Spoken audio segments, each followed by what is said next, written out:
Assalamualaikum warahmatullahi wabarakatuh. Perkenalkan, nama saya Muhammad Hasan Karbala. Saya perwakilan dari kelompok 10 yang beranggotakan saya sendiri, Muhammad Hasan Karbala, yang kedua, Nur Hasanah, dan yang ketiga, Muhammad Faruk Ramadhani. Di sini, kelompok kami akan mempresentasikan tentang zakat.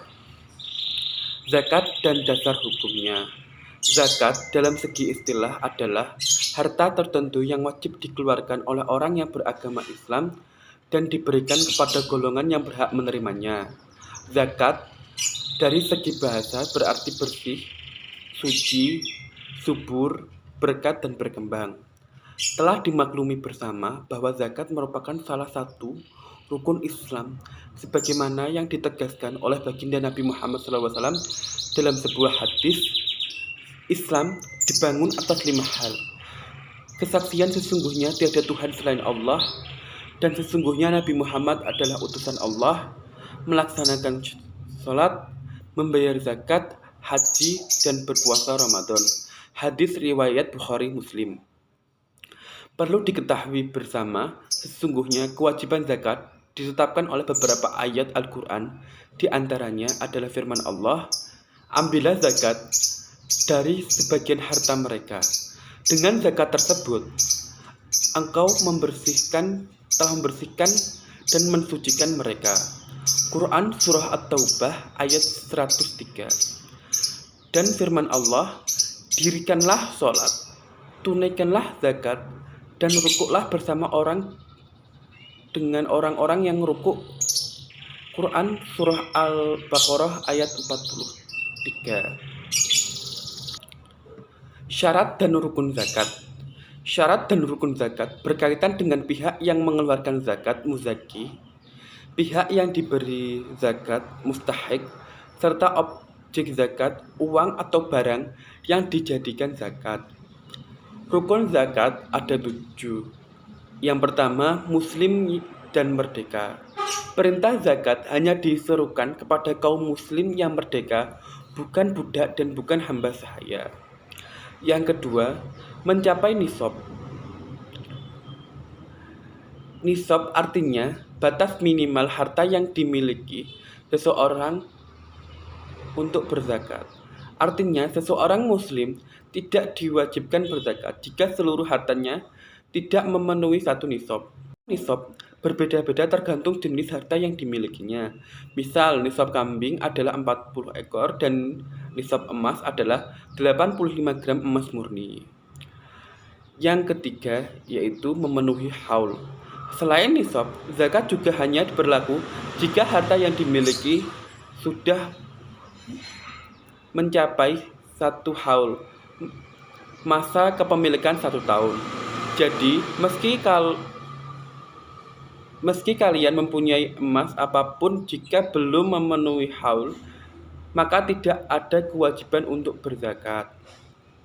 Yang keempat, harta kepemilikan penuh. Harta yang wajib dikeluarkan untuk zakat adalah harta yang dimiliki secara penuh, berada dalam kontrol si pemilik, dan tidak ada hak orang lain di dalamnya. Yang kelima, melebihi kebutuhan pokok. Seseorang muslim tidak diharuskan mengeluarkan zakat jika dirinya masih kesulitan memenuhi kebutuhan pokok. Zakat baru wajib hukumnya jika jumlah harta yang dimiliki sudah cukup atau lebih dari kebutuhan sehari-hari. Yang keenam, penyerahan kepemilikan. Rukun zakat selanjutnya yaitu yang wajib di sini adalah menyerahkan pemilikan dalam hal menyerahkan zakat dari muzaki kepada mustahik. Syarat ini berlaku untuk semua jenis zakat. Penyerahan zakat yang juga dapat diwakilkan melalui amil, orang atau lembaga yang bisa menyalurkan zakat. Yang ketujuh, niat. Melafalkan niat adalah rukun utama sahnya zakat. Niat berzakat Zakat berbeda tergantung jenis zakat yang akan dikeluarkan. Namun intinya tetap sama, yakni mengharap keridhaan Allah Subhanahu wa taala. Untuk penjelasan yang lain akan dijelaskan oleh anggota kelompok yang lain. Assalamualaikum warahmatullahi wabarakatuh. Bismillahirrahmanirrahim. Perkenalkan, nama saya Muhammad Faruk Ramadhani. Langsung saja di sini saya akan melanjutkan presentasi atau penjelasan dari teman saya, yakni Saudara Muhammad Hasan Karbala. Presentasi atau penjelasan dari saya yakni materi 3 dan 4. Dan langsung saja, macam-macam zakat. Pada dasarnya zakat terbagi menjadi dua macam, diantaranya yakni yang pertama zakat fitrah. Zakat fitrah adalah zakat yang wajib dikeluarkan umat muslim menjelang hari raya Idul Fitri atau pada bulan Ramadan akhir. Zakat fitrah dapat dibayar dengan setara 3,5 liter atau 2,5 gram makanan pokok dari daerah yang bersangkutan. Makanan pokok di Indonesia adalah nasi, maka yang dapat dijadikan sebagai zakat adalah berupa beras. Yang kedua yakni zakat mal. Pengertian zakat mal atau zakat harta adalah zakat penghasilan seperti hasil pertanian, hasil pertambangan, hasil laut, hasil perniagaan, hasil ternak, harta temuan, emas ataupun perak. Masing-masing jenis penghasilan memiliki perhitungan sendiri. Dalam Undang-Undang tentang Pengelolaan Zakat Nomor 38 Tahun 1998, pengertian zakat mal atau zakat harta adalah bagian dari harta yang disisihkan oleh seorang muslim atau badan yang dimiliki orang muslim sesuai ketentuan agama untuk diberikan kepada yang berhak menerimanya. Dan di sini saya akan menambahkan penjelasan tentang perhitungan zakat. Yang pertama yakni zakat fitrah. Zakat fitrah per orang sama dengan 3,5 liter dikali harga beras per liter.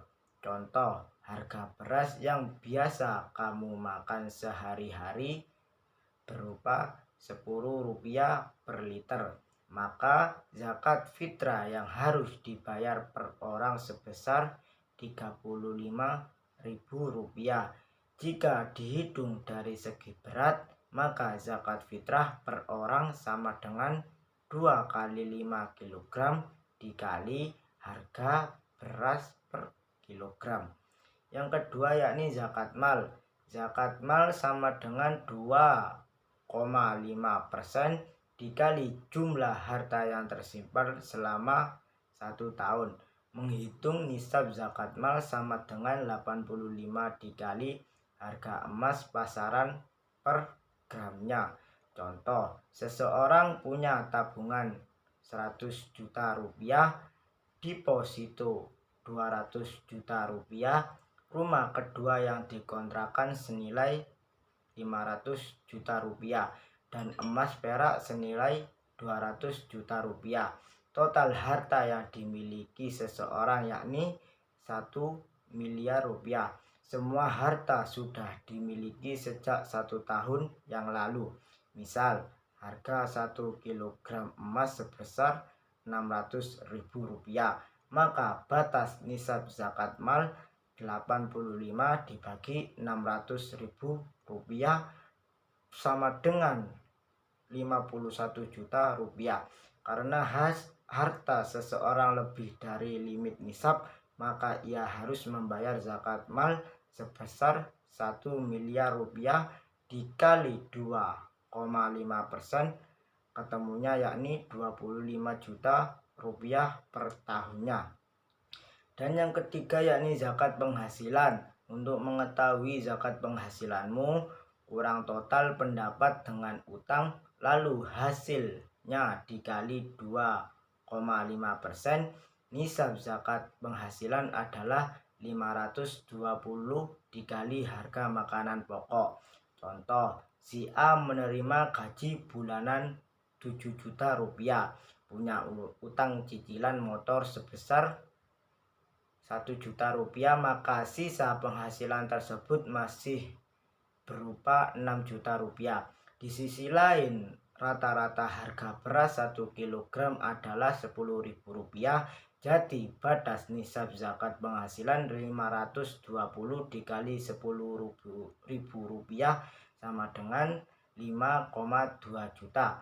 Karena sisa gajimu sudah melebihi batas nisab, maka zakat penghasilan yang wajib dibayar adalah 6 juta rupiah dikali 2,5% sama dengan 150.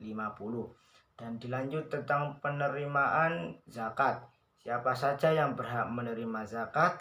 Yang berhak menerima zakat menurut kaidah Islam dibagi menjadi 8 golongan. Golongan-golongan tersebut adalah 1. Golongan fakir.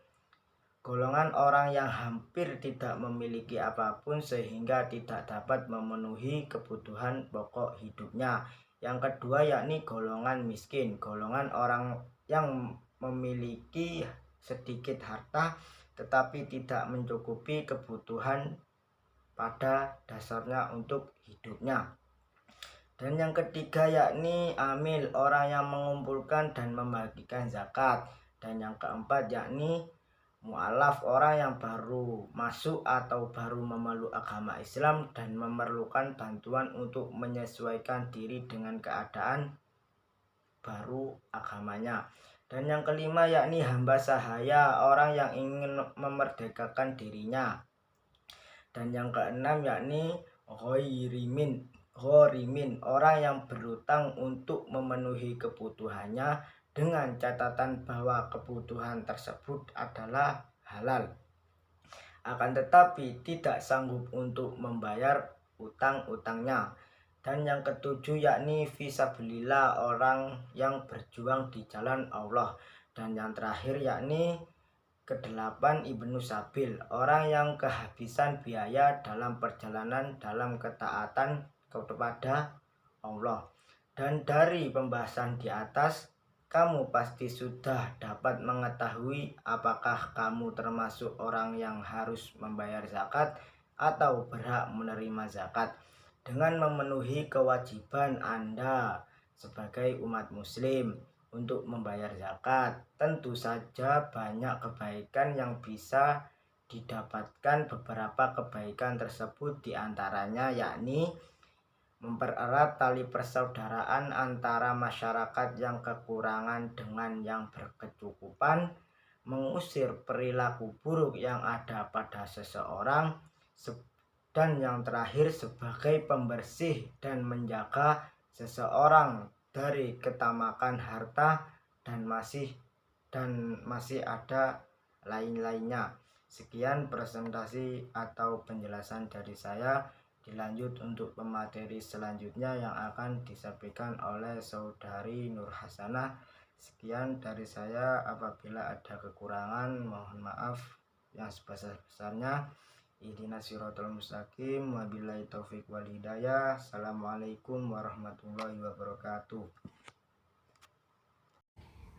Assalamualaikum warahmatullahi taala wabarakatuh. Perkenalkan, nama saya Nur Hasanah. Di sini saya akan mempresentasikan tentang problematika zakat di masyarakat. Ada beberapa problematika masyarakat yang disorot oleh Yusuf Al-Qaradawi, di mana zakat seharusnya menjadi banyak berperan dalam masyarakat. Satu, problematika perbedaan kaya dan miskin. Zakat bertujuan untuk meluaskan kaidah pemilikan dan memperbanyak jumlah pemilik harta. Islam mengakui adanya perbedaan pemilikan berdasarkan perbedaan kemampuan dan kekuatan yang dimiliki manusia. Namun Islam tidak menghendaki adanya jurang perbedaan yang semakin lebar. Sebaliknya, Islam mengatur agar perbedaan yang ada mengantarkan masyarakat dalam kehidupan yang harmonis. Yang kedua, problematika meminta-minta. Islam mendidik umatnya untuk tidak meminta-minta. Hal ini akan menjadi suatu yang haram bila dijumpai si peminta tersebut dalam kondisi yang berkecukupan. Yang ketiga, problematika dengki dan rusaknya hubungan dengan sesama. Persaudaraan adalah tujuan Islam yang asasi, dan setiap sengketa hendaknya ada yang berusaha untuk mendamaikannya. Yang keempat, problematika bencana. Orang kaya pun suatu saat bisa menjadi kafir karena adanya bencana.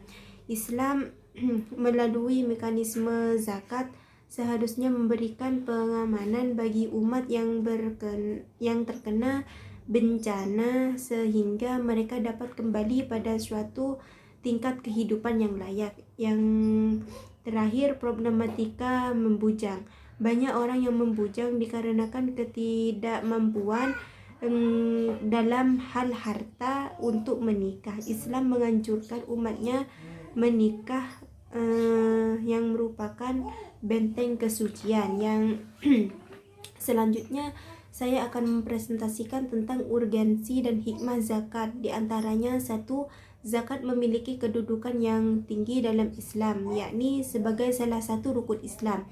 Yang kedua, zakat menjadi indikator tingkat keimanan seseorang. Semakin seseorang ingin mendedikasikan dirinya pada Allah, semakin ia ingin termasuk ke dalam orang-orang mukmin. Dalam hal ini, ia berupaya untuk terus selalu menunaikan segala kewajibannya. Yang ketiga, zakat merupakan daruriyat atau perkara-perkara pasti. Maka barang siapa meninggalkan zakat, ia menjadi kafir atau keluar dari agama Islam, kecuali orang tersebut baru masuk Islam sehingga kebodohannya terhadap hukum-hukum Islam termaafkan. Yang keempat, zakat bermakna membersihkan atau mensucikan. Yang kelima, zakat bermakna tumbuh dan berkembang. Yang keenam, zakat terkait dengan etos kerja, yakni seseorang akan dituntut mencari rezeki yang halal. Berzakat dengan ikhlas dan benar akan menjauhkan diri dari perilaku tercela. Yang terakhir, zakat akan menyebabkan orang semakin giat melaksanakan ibadah mahdah seperti sholat maupun yang lain sebagainya. Sekian presentasi dari kelompok kami, kurang dan lebihnya mohon maaf. Akhiran, wassalamualaikum warahmatullahi taala wabarakatuh.